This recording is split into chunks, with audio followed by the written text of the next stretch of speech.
Direito.com Justiça. Eu sou Cláudio Avelar e hoje recebemos em nosso estúdio o Dr. Cristiano Caiado, advogado, militante, que vai nos ajudar a conhecer um pouco mais dos bastidores da política, do direito e da justiça. Dr. Cristiano, seja bem-vindo, é um prazer recebê-lo para a nossa conversa habitual, nosso bate-papo. É uma honra estar aqui nesse programa, nesse grande convite. Dr. Avelar é uma pessoa muito conhecida, fizemos campanha de OAB juntos e eu tenho assim, uma imensa satisfação pela oportunidade de me expressar aqui com ele. Dr. Cristiano já participou de muitas situações inusitadas.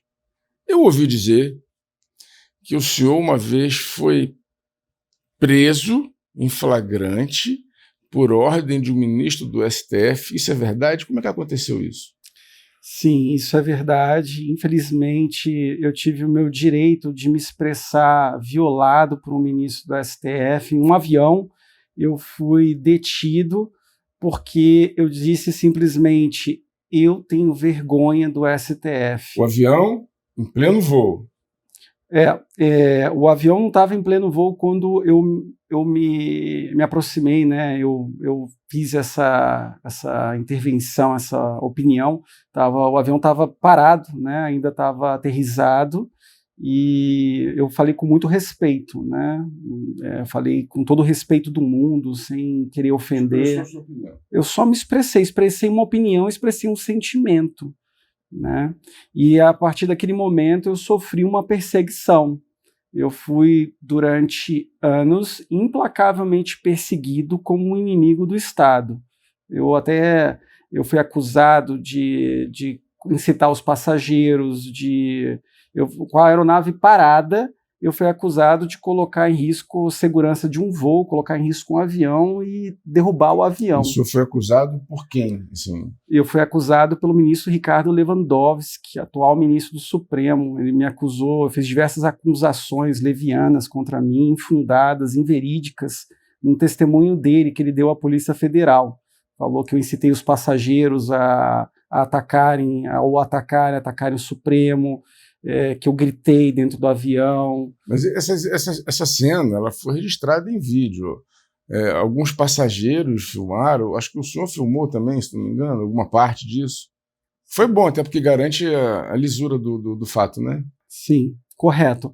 Eu nunca tive a intenção de aparecer com aquele ato, eu tive a intenção de me resguardar, porque a partir do momento que aquele ministro do STF fatiou os direitos políticos da ex-presidente Dilma Rousseff no Congresso, aquilo para mim foi uma violência contra a Constituição. Então, um sujeito que é guardião da Constituição e faz aquilo contra a Constituição, ele é capaz de fazer qualquer coisa contra um cidadão, contra um advogado. Então eu me resguardei naquela filmagem. E ele não sabia que eu tinha filmado.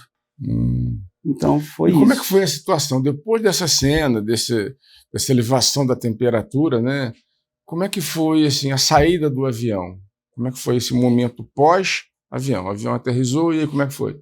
Ele aterrissou aonde o avião? Em Brasília? Não? Sim, o avião aterrissou em Brasília. Quando o avião tinha finalizado o seu taxiamento, ele havia parado no Finger, eu resolvi fazer um desagravo particular, um desagravo pessoal, em nome de toda a sociedade, em nome da advocacia, que ali haviam sofrido uma violência sem precedentes. Logo, quando o avião aterrissou, um funcionário do Supremo, chamado Alexandre Gorgola, entrou dentro do avião, se passando como policial federal, como delegado da Polícia Federal, e me deu voz de prisão como se fosse um policial. Então o senhor, naquele momento, pensou que estava sendo preso pela Polícia Federal? Exatamente. E reagiu? O senhor foi? Acompanhou? Como foi? Como eu acreditei, né, a gente dá fé pública às pessoas, eu acreditei que ele realmente fosse um oficial, né, do Estado, e eu perguntei por que eu estou sendo preso. Ele falou: fica quieto, senta, que você vai descobrir. E aí eu obedeci o comando dele e sentei no avião, fiquei esperando os passageiros todos se retirarem. Depois, quando eu saí do avião, policiais federais de verdade me acompanharam, me colocaram numa viatura, uma viatura ainda dentro do aeroporto, e de lá eu prossegui para a superintendência da Polícia Federal. Na Superintendência da Polícia Federal eu passei o dia inteiro e eu perguntava para o... A prisão em flagrante, aquela prisão em flagrante, ela foi ratificada pela autoridade policial ou o senhor não foi preso? Não, eles não ratificaram, não teve mas... prisão em flagrante, então, não foi? Não teve um auto lavrado de prisão em flagrante, porque foi uma situação muito atípica, porque eles me detiveram dentro da Superintendência Federal, eu fui coagido a acompanhá-los, então eu fui detido. Você foi preso, né? Sim. Você foi contra a sua vontade? Foi contra a minha vontade. Prisão, né? Sim, eu fui contra a minha vontade. E na Polícia Federal eu perguntava por que eu estou sendo preso. E lá, tanto os agentes como os delegados falavam: o ministro está decidindo qual crime que ele vai escolher para você. Nossa. E eu passei o dia inteiro esperando o ministro decidir qual crime que ele ia decidir para mim. Nossa. Então, resgatou-se, pelo que eu estou entendendo, aquela que não existe em nosso ordenamento jurídico, que é a prisão para averiguação. Exatamente. Eu fui preso para averiguação. Seria cômico se não fosse trágico. Sim, esse procedimento inicialmente investigatório, que esperava a decisão do ministro, e aí? Como é que foi? Aí não viram crime, não houve configuração de crime, o ministro não... Como foi?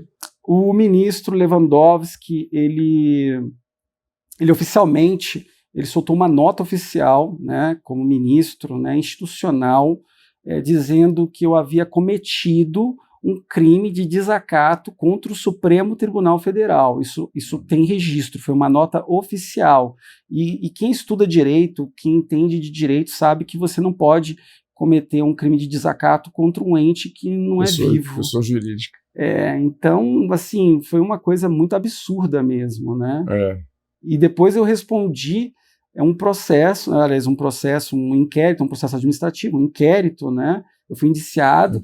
Foi indiciado. Fui indiciado com a assinatura de 3 delegados, dizendo que eu havia indícios que eu havia cometido desacato contra o ministro do STF. Eu venho dizendo, e há muito tempo se discute isso, inclusive entidades de classe representante de policiais federais discutem a validade, a necessidade, a forma com que existe o inquérito policial.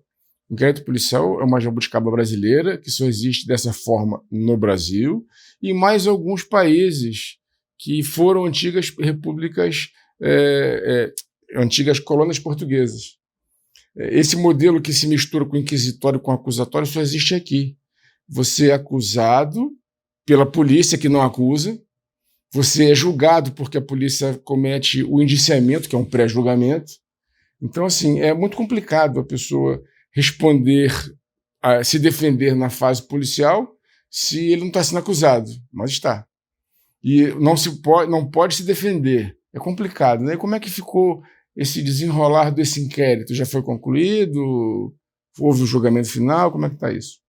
Então, eu passei quase 2 anos respondendo a esse inquérito sem nenhum crime. Foi muito difícil para mim.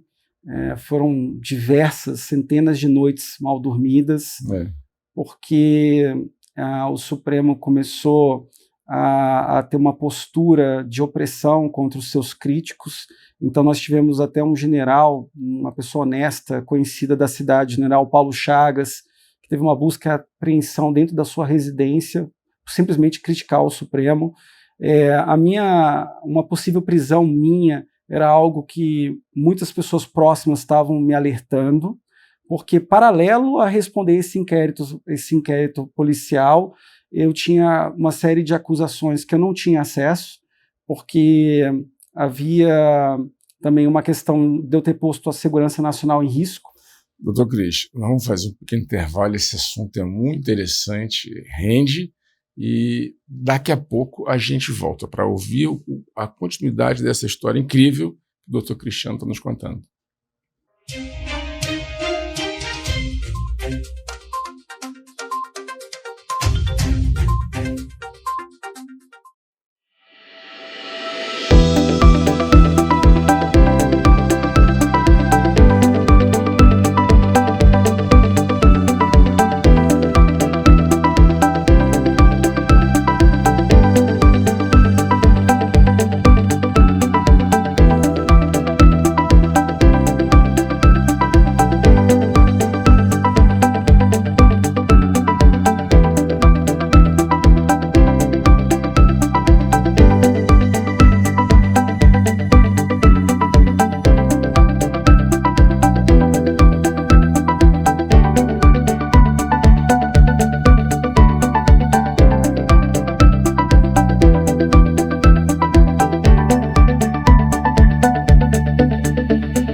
Direito.com Justiça, retomando a entrevista com o meu amigo Cristiano Caiado, advogado. Doutor Cristiano, você me falava sobre a prisão que o senhor entende que tenha sido arbitrária, né, ilegal, e que houve outras prisões aconteceram nessa modalidade. E a advocacia? O senhor se sentiu acolhido pelos seus colegas, pela OAB que te representa? Como é que ficou o seu sentimento em relação ao acolhimento pelos seus companheiros advogados? Obrigado por perguntar isso. É um assunto um tanto triste. Eu não guardo nenhuma mágoa ou ressentimento, mas eu vejo com muita preocupação como os advogados e a sociedade está desguarnecida de uma ordem dos advogados, e eu vejo como a advocacia ela está oprimida e ela está com medo. Quando aconteceu esse episódio, Avelar, infelizmente os advogados estavam com medo de se manifestar a meu favor. Infelizmente, a OAB... Mas não todos, acredito, né? Assim, as manifestações em privado foram eu tive pessoas corajosas, o senhor foi, inclusive, uma dessas pessoas corajosas, e o que eu vi foi que, apesar das pessoas, dos advogados, dessa parcela da advocacia ter ficado sentida com o que aconteceu, o medo de uma retaliação e não ter um resguardo, né, um resguardo da classe, do sistema legal, isso deixou tudo muito frágil. E então, publicamente, né, vamos falar do público, publicamente a OAB ela foi covarde, foi omissa, ela colocou um advogado lá para acompanhar e só isso, não fez uma nota contra aquela prisão arbitrária, né, de um advogado, uma pessoa que fala pela liberdade. E até ao contrário de ter uma manifestação pública em meu favor, você teve até advogados, né, capitaneados por aquele advogado das bermudas, né, o fanfarrão que usa bermuda dentro do Supremo Tribunal Federal. Ele subscreveu um manifesto defendendo a prisão do seu colega que ousou lutar, falar pela liberdade de se expressar. Então, é muito preocupante quando você tem uma classe onde você tem uma pessoa se manifestando contra a liberdade do seu colega, homenageando uma prisão sem crime, né? E o sujeito ainda se declara um criminalista. Então, assim, eu fico assim preocupado pelos advogados e pela sociedade. O senhor conhece muitos casos assim de violação de direitos, de prerrogativas em relação a advogados, casos como o seu? Eu conheço constantemente, eu acompanho pelos jornais, né, advogados que ousam fazer valerem os seus direitos e eles são duramente retaliados, né, pelo sistema. Então a gente vê rotineiramente isso acontecendo e é uma sensação de impotência, porque às vezes a gente vê uma letra fria da lei dando um direito, dando uma permissão, né, uma faculdade, e aquilo não é cumprido na prática, e quando um profissional do direito tenta fazer valer isso, ele é até preso, né, ou ele é completamente oprimido pelo sistema. Esse processo ele já foi encerrado? Houve uma decisão, transitou julgado, ou ainda está correndo essa investigação? Como é que está? O inquérito policial ele foi arquivado, né? E eu tive dificuldade para ter acesso a esse inquérito policial, porque ele estava sob sigilo, como se ele fosse um sigilo de Estado, um segredo de Estado. Então, eu, que era parte, né? Eu fui vítima, né, de uma perseguição, eu não pude ter acesso àquilo. Um jornalista ficou sabendo da decisão judicial, né, antes de mim. O Lauro Jardim publicou na Veja a sentença, né, a decisão do juiz me absolvendo, né, me declarando então inocente. Você foi absolvido? Fui absolvido. Quem foi a autoridade julgadora? Foi um juiz da Justiça Federal que tomou essa decisão. Primeira instância, né? Em primeira instância e acatou até o parecer do Ministério Público Federal. Então não houve nenhum tipo de recurso, encerrou. Não, que não bom, houve. né? Que bom que encerrou. Apesar das coisas ruins que aconteceram, pelo menos, de certa forma, foi provada a sua inocência. Sim. Foi provado que o Cristiano Caiado não estava errado nesse episódio. É isso que eu entendo? Sim. Acho até que ele provou que o sol existe ali, né? Porque eu acho que as pessoas, Se uma pessoa fala, olha, eu tenho orgulho disso, ela pode falar, eu tenho vergonha disso. Então, é uma questão de liberdade de expressão muito básica. E como o próprio ministro Alexandre de Moraes fala, se você não quer ouvir uma crítica, não seja uma pessoa pública. Eu estou vendo que o senhor está segurando a bandeira do Brasil, me parece um exemplar recente da Constituição. Que bom, né? A bandeira é do Brasil, então é dos brasileiros. E a Constituição também é nossa, né? E a Constituição ela tem que ser cumprida por todos, né? Aqueles que eventualmente não cumprirem, o rigor da lei. Mas aqueles que cumprem não pode. Eu estou vendo que muita coisa está sendo feita contra alguns. Há um direcionamento, a gente ouve muita gente dizer que há um direcionamento do Poder Judiciário, de algumas decisões judiciais, que teriam um viés um tanto quanto político. O senhor concorda com isso? Isso é um fato ou não? Eu absolutamente concordo com isso. Até o senhor falou aqui, eu peço licença, mas eu vim armado, né? Minhas armas, né? Essa bandeira está aqui no coração e essa Constituição, porque ela ainda existe.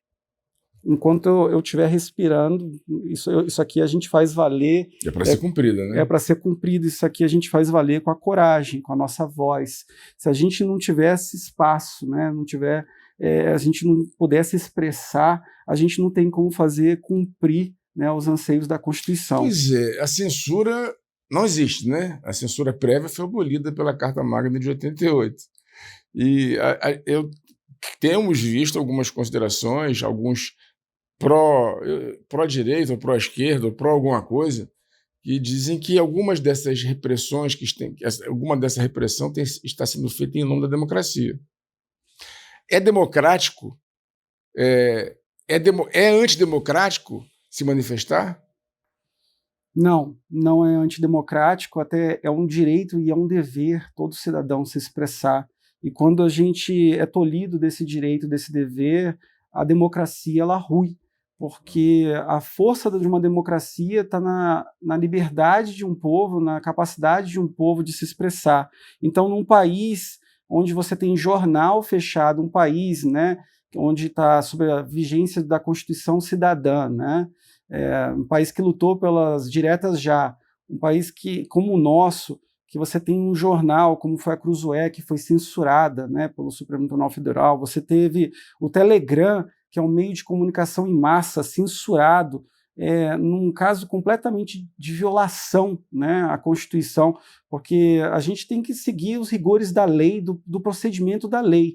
Então, a gente tem que seguir todos os padrões legais para poder fazer valer aquilo. Então, um sujeito que fala mal de você, por exemplo, e aí porque ele falou mal de você, você fecha todo o WhatsApp, fecha toda a comunicação de um país, porque você não gostou daquilo que ele falou.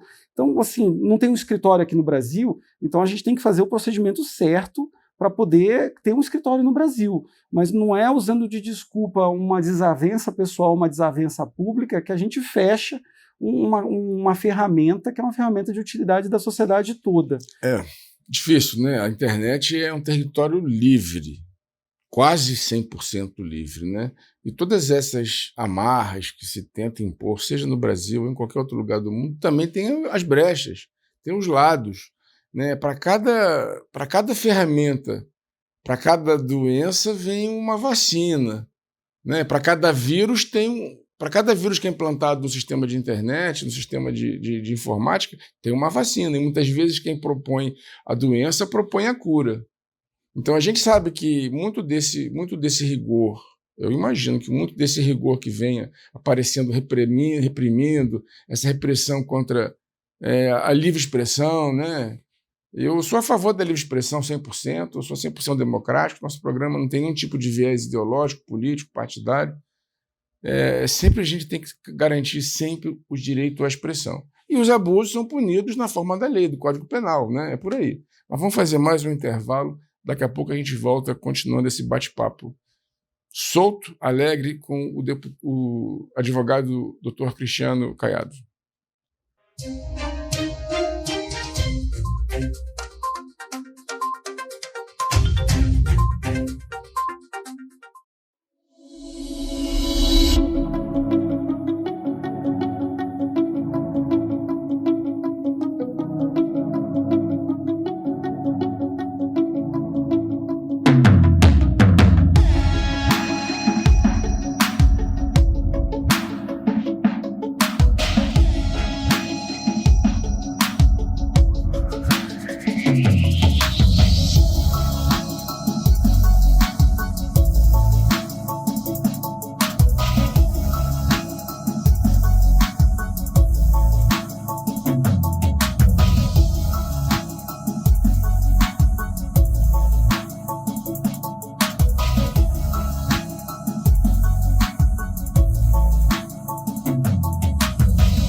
voltando, direito.com Justiça, doutor Cristiano Caiado. A gente falava dos direitos, abusos, né? As prerrogativas. Como é que é? O senhor acha que está tudo indo bem? O seu processo ele acabou de uma forma transparente, legal? Não, infelizmente não, porque eu tive dificuldade, né, de ter acesso à decisão que me deu a minha absolvição. A gente vê aí em pleno curso um inquérito secreto sendo feito pela guardiã da Constituição, pela Corte Guardiã da Constituição, um inquérito secreto, sigiloso, onde você não tem controle de quem está sendo investigado, por que está sendo investigado. Houve uma situação onde diversas pessoas foram presas, né, foram presas, pessoas de idade, jornalistas, situações assim, protestantes na frente de casa de ministro que foram presos, pessoas que foram presas, ficaram na prisão por protestar, e dentro de um inquérito secreto as coisas não estão de acordo com a vigência da nossa ordem legal. Você tem um deputado preso na calada da noite, né? O senhor acha que é democrático protestar? O protesto, ele é sim democrático, ele é um dever, ele é um direito e ele faz parte do jogo da democracia. A opinião deve ser cassada, deve ser tolhida, deve ser proibida a livre opinião? Negativo, nem a opinião mais odiosa ela deve ser tolhida e deve ser cassada, ela deve ser respeitada, porque o debate ele constrói, e é pelo debate que a gente constrói uma sociedade forte. A mídia deve ser controlada? A imprensa, que mesmo com excessos, a imprensa deve ser controlada? Não, a imprensa ela não deve ser controlada, e os excessos da imprensa, sim, eles devem ser cuidados e com muito cautela, de acordo com a lei. Porque estamos chegando no momento pré-eleitoral, estamos no momento pré-eleitoral, e eu já vejo alguns políticos, alguns candidatos já prometendo controle da mídia. Eu tenho muito medo disso. O que você acha? Eu estou extremamente preocupado com isso, e foi bom o senhor tocar nesse assunto, porque a gente tem um Supremo Tribunal Federal que se voluntariou, além das suas limitações legais, para criar uma espécie de órgão de controle de fake news. Isso não cabe à Corte Constitucional de um país, e eu vejo isso com extrema preocupação para a democracia. Até porque não conclui, eventualmente, o devido processo legal. Como é que uma empresa de mídia, de comunicação, seja ela qual for, vai julgar o que pode ou o que não pode antes do devido processo legal, né? Antes de uma autoridade esgotar o assunto com o transjulgado de um processo, né? A proibição ou a punição tem que ser devido processo legal, garantindo sempre, eu como criminalista tenho que prezar por isso, garantindo sempre a ampla defesa e o direito principal ao contraditório, né? Porque se alguém de uma empresa limitar a sua fala, está censurando. Mas quem é que faz a censura se a Constituição não permite censura? É um jornalista? É um administrador de empresas, de uma rede social? É muito complicado isso aí. E o que pode ser feito? O que o senhor pretende fazer? Qual é a sua parte? Qual é a sua participação nesse processo pela democracia? Ou deixa para contar? Não, de forma alguma. A gente não pode cruzar os braços, porque quem cruza os braços também está participando disso. E a gente depende da coragem. Como dizia Guimarães Rosa, é preciso coragem para mudar o mundo. Eu já comecei a minha parte e eu estou exatamente com essa preocupação, com esse coração, com essas intenções, motivado a lutar pela democracia e a lutar pela liberdade de todos, porque a liberdade é a prosperidade, e por isso eu sou pré-candidato a deputado distrital. Você acha que o senhor foi empurrado a isso, ou o senhor já tinha um sonho de participar da política? Ou essas coisas que aconteceram diretamente com a sua pessoa lhe motivaram a entrar na política? Essa é uma boa pergunta. Eu acho que eu sempre fui empurrado a fazer o bem, porque uma figueira sem frutos ela tem que ser cortada. Minha família ela me ensinou muitos valores. Meu irmão foi um grande homem, meu pai foi um grande homem, minha mulher é uma grande mulher, minhas irmãs. Então, assim, eu tive uma família que me ensinou muito. Eu tive uma vida amigos, né, que me ensinaram muito. Então, a gente tem que compartilhar isso para poder dar frutos. eu acho que, no final das contas, tudo que foi acontecendo comigo me empurrou para que eu me voluntariasse a servir a sociedade brasileira. Quais seriam as bandeiras principais dessa, hoje, pré-candidatura? Se o senhor realmente viesse a candidato, por quê? O que fazer? Quais são essas propostas, as bandeiras principais do Cristiano Caiado? Eu estou construindo, né, os meus pilares, mas eu já tenho um pilar definido, que é a criança. E aí vocês podem não entender. E aí, o que tem a criança? Tudo que tiver a ver com criança, eu vou defender na minha atuação parlamentar, porque a criança é a semente da nação. E ela tem que ser protegida, ela tem que ser cuidada, e a gente tem que ser o guardião da criança. A gente tem que cuidar da criança como se a gente estivesse cuidando de uma taça de cristal, de uma xícara de porcelana, porque é algo muito sensível. O meu outro braço vai ser o turismo, e tudo que tiver envolvido com turismo na cidade de Brasília, e tem muita coisa, e eu não vou entrar em detalhes agora, porque a gente está em pré-campanha, isso seria muito longo. E a terceiro pilar ainda está sendo construído, mas eu penso muito na justiça e nessa atuação como um fiscal, né, que o parlamentar ele atua como um fiscal intermediador, né, um socorro da sociedade. Então, peraí, nas crianças, a criança a gente não pode desvincular a educação. Essa questão de, muito se fala sobre essa politização escolar, às vezes pré-escolar, questão de política, ideologia, gênero, como é que essa questão deveria ser tratada na escola? Nós temos que ter uma escola sem partido. A criança, ela é o núcleo, ela é um ponto nevrálgico da sociedade. Então, se a gente estudar a história da educação e o avanço da civilização, a gente vai ver que a educação da criança ela anda par e passo com o que é a sociedade. Se você pegar lá no Egito Antigo, criança só podia ser ou ela era nobre, né, ela era escriba, ou ela era um nobre, e o resto não tinha nada.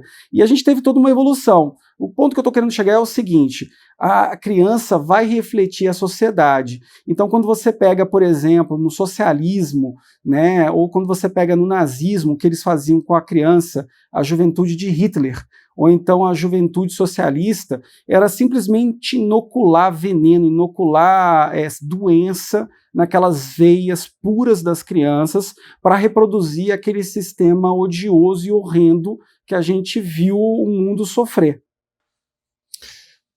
O senhor acha que é democrático imputar a alguém a prática de um ato antidemocrático? Não. Não é correto, né? É uma questão aí muito subjetiva delicada, demais, né? Muito delicada, né? E a gente tem vários níveis. Correto não acho correto. É lógico que a gente tem que colocar aí uma análise. É democrático criticar a democracia? É democrático. É democrático. Porque é um princípio da democracia corrigir os erros, né? Apontar defeitos, buscar soluções. Né? Tem uma diferença do correto e do democrático aí, né? Porque às vezes uma coisa é democrática e não é correta.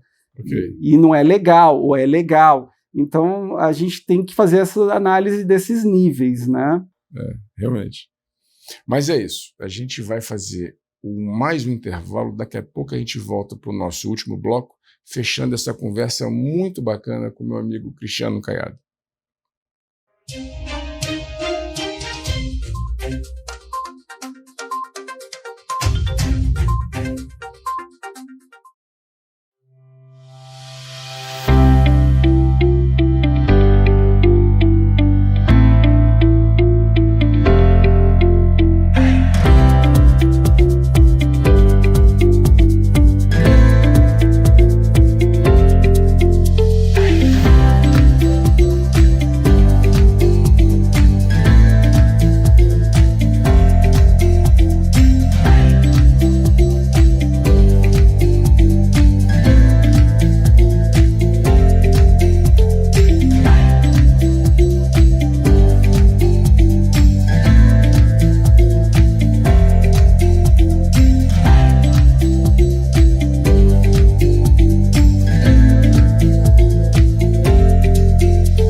volta, Direito.com Justiça, com o Dr. Cristiano Caiado, e a gente vai finalizar esse bloco discutindo um pouco mais das melhorias que o poder público pode oferecer para nós. Doutor Cristiano, o que o senhor pensa, como advogado, como, quem sabe, futuro parlamentar, de poder propor melhoras para a nossa vida pública, nossa vida em sociedade, né? Que o ser é um homem, o homem é um ser social, a gente não vive sozinho no meio do deserto, então a gente tem que sempre tentar fazer nossa parte dentro de um contexto. O que está faltando para a gente viver num país mais legal?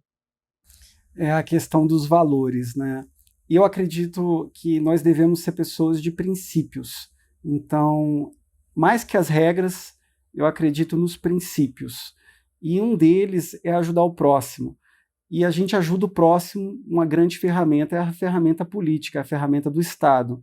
Eu acredito que a gente, junto, a gente faz muito mais. E quando a gente defende o próximo, a gente defende a nossa própria vida. Quando a gente ajuda uma pessoa a crescer, a gente está ajudando a gente a crescer. O que está faltando são valores para guiarem a sociedade. Então eu vejo uma sociedade muito abatida, né? Que passou a não ter grandes líderes, passou a estar muito perdida. A gente foi, durante muitas décadas, a gente foi inoculado com valores errados, né? Nós crescemos vendo novelas da Globo, nós crescemos ouvindo só notícias ruins. Então, nossa bússola, a bússola da sociedade brasileira, ela passou a estar virada e apontada para o negativo. Então, o político, né, o cidadão, ele tem um papel de voltar a acreditar na ferramenta política e acreditar nele próprio, e acreditar no positivo. A gente tem um esforço que a gente tem que fazer, que é apontar a nossa bússola para o bem comum, para as possibilidades, para a prosperidade. Então, é um papel nesse sentido que a gente tem que desenvolver. Até seguindo o nome do nosso programa, Direito.com Justiça, a justiça é igual para todos? A justiça realmente é cega, na sua opinião? Infelizmente, não. Eu acho até que se a justiça fosse, né, igual para todos, talvez nós nem estaríamos aqui conversando agora, né? Aquela ironia. Mas ela pode ser mais aproximada. Eu não sei se a gente algum dia vai alcançar a perfeição, mas a gente pode aproximar a justiça de atender melhor as pessoas. Eu vejo hoje que existe uma distância muito grande entre a justiça e o judiciário. Existe uma distância entre as pessoas e essa justiça pública. Então, é possível aproximar essa justiça pública das pessoas. Eu vejo as mazelas disso nas coisas mais simples, das coisas mais complexas. No negócio, por exemplo, as pessoas tentam se armar para poder garantir aquele negócio porque elas têm medo de que aquilo vá para a justiça depois. Porque a justiça, para ela, é uma incógnita, não é uma segurança. E a justiça deve ser uma segurança para todas as pessoas. Eu tenho visto em alguns momentos, os advogados um pouco divididos com a questão, inclusive, da segurança. Eu não sei se o nome do órgão é correto, se é segurança pública ou insegurança pública, né? O Brasil ainda não conseguiu acertar esses problemas em relação à segurança pública. Secretaria de Segurança Pública ou Secretaria de Controle da Insegurança? É complicado. Eu vejo alguns advogados, inclusive por conta de sua segurança, pedirem que tenham direitos iguais aos membros do Ministério Público, do Poder Judiciário, inclusive em relação ao porte de arma, para advogados, para garantir sua segurança. O senhor é a favor disso? O senhor é contra ou a favor do desarmamento em relação aos advogados, em relação à população em modo geral? O senhor é a favor desse controle, que o cidadão decida por se proteger? O senhor é a favor ou contra? Nós temos uma questão complexa, mas a lei, né, a legislação previu que o advogado teria esse direito, e é um direito que ele não está conseguindo fazer valer na prática, até onde eu entendo o caso, e a gente tem uma situação que a população ela decidiu que ela tem esse direito para suplementar o que o Estado não está conseguindo dar para ela. Eu sou um grande entusiasta de Thomas Jefferson. E a arma, ela é uma garantia da soberania da sociedade. Lógico que numa situação caótica, que nem a situação do Brasil, onde a gente não tem sequer uma segurança jurídica e não temos uma evolução ainda cultural e moral, né, e de maturidade, a arma ela é um perigo, como um carro é um perigo também. Agora, eu acho que, no mínimo, as pessoas elas têm que ter o direito de ter uma arma dentro de casa para proteger a sua propriedade. Isso é o mínimo. Eu acho que é um denominador comum. A questão de andar armada na rua, ela é uma questão que tem que ser implementada com diversos tipos de controle. Eu só sabe que eu sou policial federal, trabalhei por 30 anos na Polícia Federal, após a aposentadoria, que eu passei para iniciativa privada, né, advogando hoje na advocacia criminal e empresarial. Eu gostaria muito que não tivesse necessidade. Eu como policial, eu falo que eu gostaria muito que só os policiais andassem armados. Mas, infelizmente, a polícia não dá conta. A polícia não dá conta do combate e do controle da criminalidade realmente. Então, essa questão ela tem que ser mais discutida, ampliada. Eu não sou contra restrições, restringir por restringir, sabe? Não tem condição realmente de proteger, não tem jeito. Então, essa questão tem que ser amplamente discutida. Mas, enfim, nosso tempo chegou ao fim. Eu quero agradecer demais a sua presença. Esse nosso bate-papo além de uma entrevista, um bate-papo assim, bem descontraído, quando a gente pode opinar, né? E foi muito bem, muito obrigado. Agradeço demais a sua presença aqui. E a casa é sua. Muito agradecido, muito honrado. Como eu falei, meu nome é Cristiano Caiado de Ascioli, bom dia, família. Eu sou um defensor da prosperidade, eu sou um defensor da família, eu sou um defensor da justiça, da vida e do amor. E eu sou um lutador, eu sou uma pessoa que foi a vida inteira criada para poder servir, porque é servindo que a gente alcança resultado e é muito melhor servir do que ser servido. E por último, eu gostaria de complementá-lo, que a gente nasceu numa sociedade disfuncional, onde a gente passou a ver o policial como inimigo, a gente passou a ver todo político como corrupto, e no final das contas existe todo um sistema, um mecanismo que se retroalimenta do seu sofrimento, do seu medo, do seu ódio, e tudo isso é feito para ser desse jeito. Então, eu quero lutar por uma sociedade onde o policial seja valorizado, e eu sei que a valorização do policial e do sistema policial, ele passa pela própria eficácia. Porque não adianta a gente colocar uma boa polícia e o sujeito tem 25 passagens na polícia e ele solta logo imediato. Então a gente tem situações onde hoje o policial ele é obrigado, né, a trabalhar para poder enxugar gelo, né? Então a coisa está desencaixada. E eu estou aqui me oferecendo para ajudar a reencaixar as coisas nesse país, nessa cidade, e implementar a visão de Dom Bosco, porque Brasília, para mim, é solo sagrado, isso aqui é fruto de um sonho, e a gente tem que continuar sonhando e construindo esse sonho. O sonho não acabou, e é basicamente isso. Se você está em Brasília, vamos viver Brasília. Agradeço e um excepcional dia para todos vocês. É isso aí. Direito.com Justiça. Agradecemos a sua audiência, a presença do nosso amigo Cristiano Caiado.